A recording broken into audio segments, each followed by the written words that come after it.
Hey everybody, Kiraj here, and welcome back to the Doctor in Yellow channel.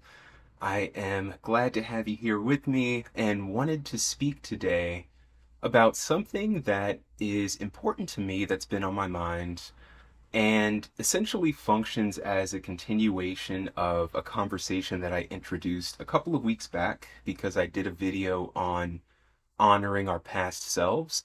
It's such an important topic to me, and I speak a lot about forward movement and continually moving forward toward our goals. And often I feel like kind of releasing some of the hangups that we have about things that have happened in the past or characterizations of our past selves can help us in that forward movement and in that process of taking steps toward our goals. So, this is a conversation specifically about imposing the standards of adulthood onto our child selves. And you see here that I have the Tarot of Hearts by Isabel Hayes. This is one of my favorite decks. You're going to see why I'm using this in a minute. But this whole idea and topic came from a conversation that I was having with my therapist. And I'm not shy about admitting that I have a therapist. I mean, I feel like most people would benefit from having a therapist. It's just an extremely healing and transformative experience if you have someone who genuinely is invested in your well-being and helping you achieve certain outcomes. So I'm not shy about that at all.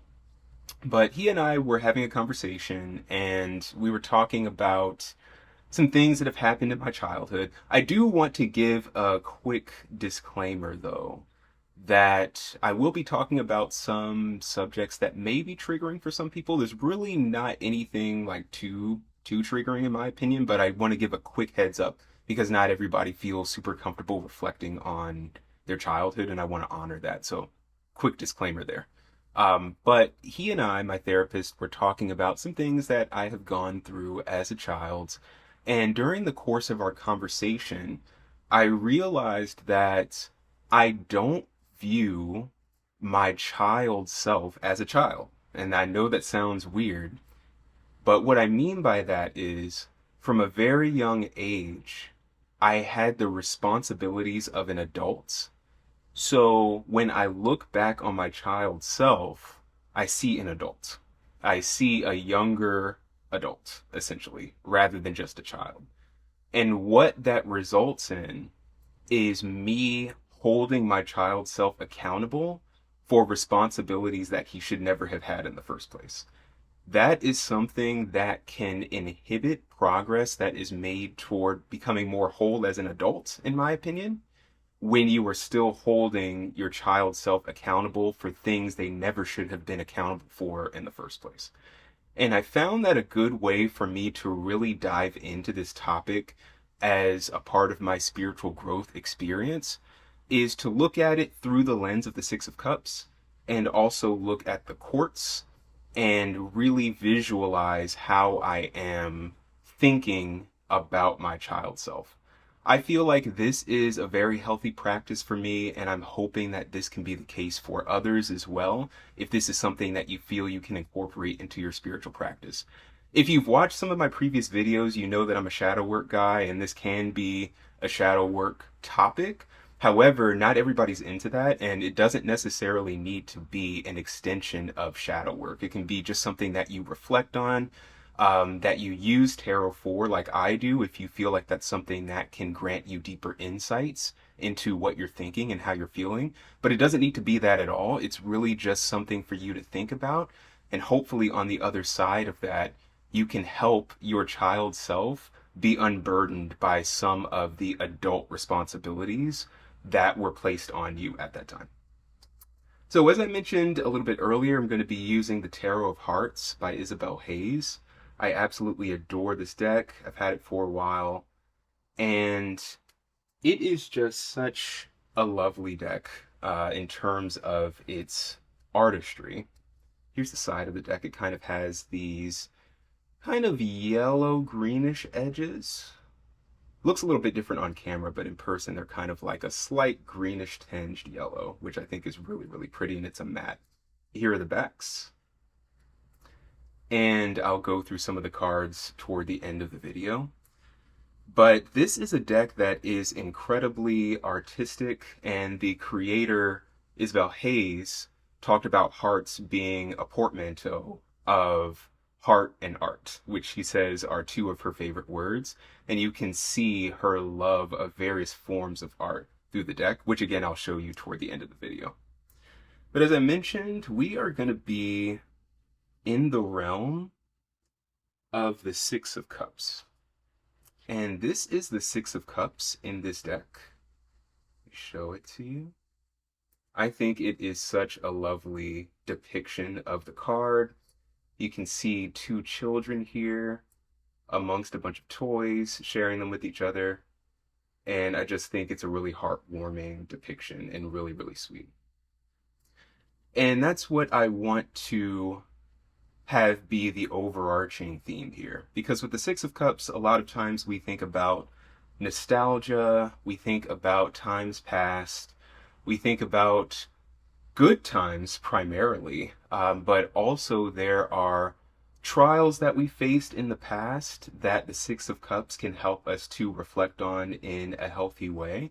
And for me personally, in my practice, I see the kindness in the Six of Cups and use that as a motivator to look back on those past times where I may not have felt the greatest about myself or may still be holding myself accountable for certain things, and offer myself the kindness that I deserve because I was a child.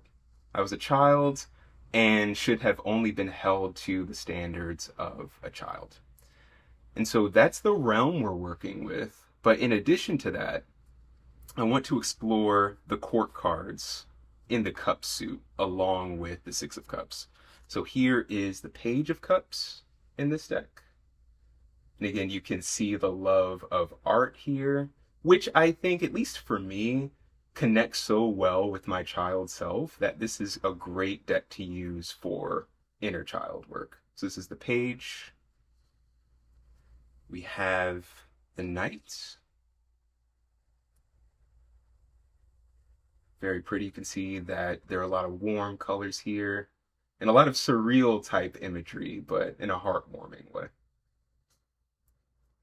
And then we have our Queen.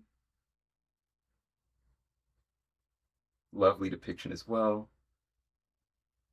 And finally, our King of Cups.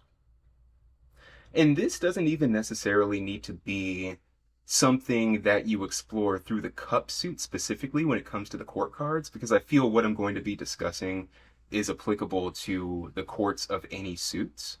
But I find that using the Six of Cups as a guide just makes it easier to use the court cups alongside it. But this applies to the courts of any suit. Now, the reason why I like to have the courts in front of me as I'm considering inner child work, specifically in my case, is because I want to remind myself of the progression that the courts indicate as it relates specifically to coming of age. So with the Page, we have a neophyte. We have someone who is learning, someone who's growing, someone who has the world in front of them and is looking to find their place within that. And then as we move on to the Knight, as you know, as many of you know, we have action associated with that where we're moving closer toward our goals, we're maturing, we're finding our place in the world, and we have a clear vision of where we want to go. And then when we get to the phase of Queen and King, we are reaching a stage of maturity where we're then able to offer back to the community or really internalize what is going on within ourselves or what we are receiving from the community that we can then transform into gifts that we can provide in turn, namely in the capacity of wisdom, of resources, of help, and about building our community up. I see all of those things in both the Queen and King. And so if things progress, I'll say according to plan, as they should, we start out with our Page self, which we can consider our child self for the purpose of this video.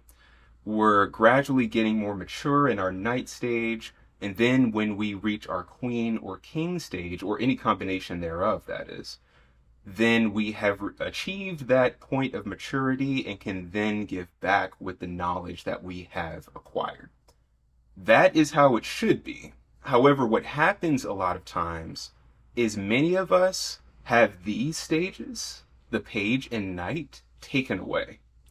And what ends up happening is as soon as we reach an age where we can talk, we are treated as adults. And this is specifically in the context of a family dynamic. This usually happens with parents or other caregivers with their child, where we are not allowed to fully exercise our page phase and our knight phase. We have those taken away. And instead, we are asked to be responsible for that which an adult is typically responsible. Typically, that can happen or look like, for example, say you have a child who is in a household where one or more parents or caregivers is erratic emotionally. It's difficult to predict what they're going to do. They create a very chaotic environment in the home, and it's stressful for the child. The child in that case takes on the distinctly adult responsibility of managing the emotions of the parent or caregiver. So the child thinks, what do I need to do to make sure that my mom isn't going to be upset with me today? What do I need to do to make sure that my dad doesn't yell? What do I need to do to make sure that my caregiver isn't mad about something that I've done or something that's going on, in order to protect the peace of the household? And therein, protecting the peace of the household becomes the responsibility of the child, because the child becomes emotionally responsible for other people. That is not the responsibility of a child. That is a distinctly adult responsibility. So a child who lives in an environment like that is being forced into queenship or kingship before they have even had the opportunity to explore what it's like to be a page or a knight. And that disjointed process can result in a point we reach as adults where we are imposing the consequences of adult decisions onto our child selves. Another example would be, say, two parents are getting a divorce and the parents blame the child for the marriage falling apart. Or say their marriage isn't good and they decide to stay together and make the child aware that the decision to stay together was only for them. Therefore, the child is feeling responsible for any disjointed connection that their parents have thereafter because their parents stayed together for them. That, again, shouldering the burden of emotional, just ensuring the peace of a household, coming onto the child and being borne by the child. Now, in my case in particular, I was raised in a very strict religious household. And in my household, I was responsible for preaching to other people about the Bible. So I would have to go door to door and preach to others about the Word of God with the intent of converting them eventually. And those who know kind of what I'm talking about and the religions that probably narrows it down to, you probably already know. But I was responsible for going up to people who I didn't know, engaging them in a conversation about Scripture, speaking about Scriptures eloquently enough to convince them to convert the religion to the religion, with the ultimate goal of helping them achieve their salvation. That started for me when I was 8 years old. So imagine being an 8-year-old and you're having to learn about deep biblical concepts and also very adult issues like fornication and adultery, and preaching those things and about the dangers of them or the perceived dangers of them to other people, and hope that I can do that well enough that those other people will convert to the religion and be saved. And if I had an instance where I spoke to someone and felt like I didn't do a good enough job with representing the scriptures, I am carrying the emotional burden of feeling as though I've imperiled them because now they won't achieve salvation because I did such a terrible job of presenting the scriptures to them. I was carrying that sort of stuff at 8 years old. That's another example of having adult responsibilities placed onto a child unfairly. And so what can happen is when you become an actual adult and you think back on those times as a child, you can hold yourself responsible for things that were never your responsibility. So when you are reflecting, again, when we're in the realm of the Six of Cups, logically, you know that at one point you were a child, right? You know that you were a page at one point. But when you try to search your memory and search your mind and find this page, all you see is this, or you see this, or again, any combination thereof, because you were never given the opportunity to be an adult. You look back on your, or never, you never had the opportunity to be a child, rather. You look back on your child self and you just see a younger adult. Now the question then becomes, what do you do with that information once you discover that that's how you look at yourself? Well, the first step, as we mentioned, is recognizing that that's happening and recognizing the areas where you see that happening to you. So if you find yourself saying, oh, I wish that I would have done this differently so that my parents could have stayed together. Or I wish I would have been more mature about this so that my house wouldn't have been as chaotic. Or I wish I would have done this other thing so that I could have kept the peace, or I could have done a better job with my younger siblings, or whatever it may be. The response to all of those things is you were a child. Full stop. You were a child. Full stop. It doesn't matter what you did or didn't do. You were a child. And that's it. And it's important for us to be able to tell ourselves that in order to let those things go. Really think about the types of things that you're holding on to, that you're holding your child self responsible for, that do not belong to a child, and unburden that child self so that you can continue to grow moving forward. And you can become a more whole queen or more whole king or a combination thereof. So that's what I wanted to share about that. I think that that can be a very powerful part of the inner child work experience, because what's so interesting about this concept, in my opinion, is that this can happen without you even realizing it. This can happen without you even consciously being aware that you're holding your child's self to these standards. So what I want to do is just show you now a few cards from the Tarot of Hearts so that you can see how beautiful these artistic depictions are. And as I mentioned, I think that this is a fantastic deck to use for inner child work. The colors are vibrant. This is the cover art, the Strength card. There is such an emphasis on different forms of art and all their beauty. References to music, visual art, like painting and drawing.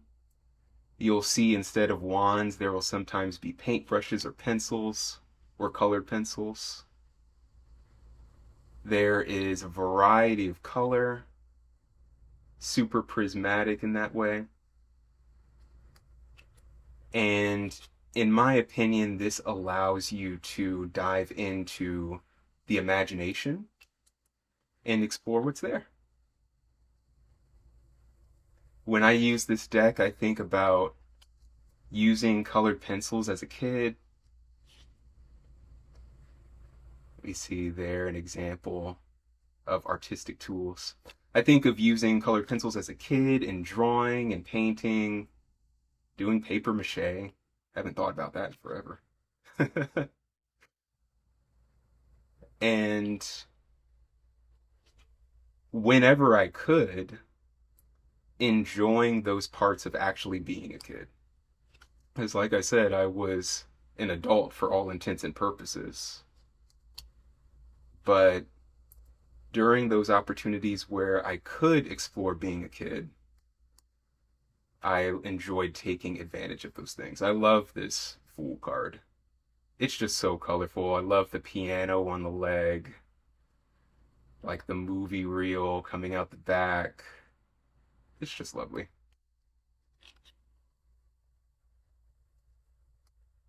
And this is just for my case, though. So there are many people who connect with their inner child through different means. There are different forms of imagery that speak to your inner child self, but you know yourself better than anyone, so see if you can find what speaks to you the most.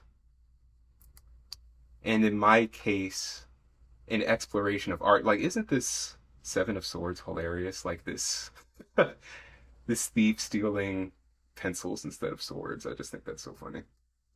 Um, but yeah, find out what connects with your inner child self and see if you can use that imagery in a deck for inner child work.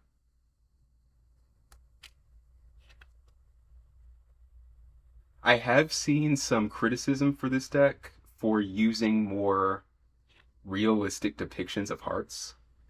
and, and some people think that's a little gross. It doesn't bother me, but I can see some people not loving that. But I really do adore this deck if you see it and it is something that appeals to you. But yeah, I can understand how seeing, arteries and ventricles and veins and stuff may not be everybody's cup of tea. But yeah, just a couple more here, and then we'll wrap things up. So yeah, that's not all the cards, but you get the gist of it. That's the Tarot of Hearts. It also comes, this is not sponsored by the way, I just love this deck this much. It comes with this great book. I was gonna say booklet, but I mean, it's a book. And it is wonderful, color depictions, really well written and clear. Highly recommended. So that's all I had for you guys today. Again, thank you for hearing me out, taking some time to spend some time with me. I hope that this gives you something that you can introduce into your practice, particularly when you're doing inner child work. If you find that this is something that unveils something in you that you think is transformative, please let me know, because I always love to share practices that work for me and see that they have a similar effect with others. So until next time, I'll see you and have a great day.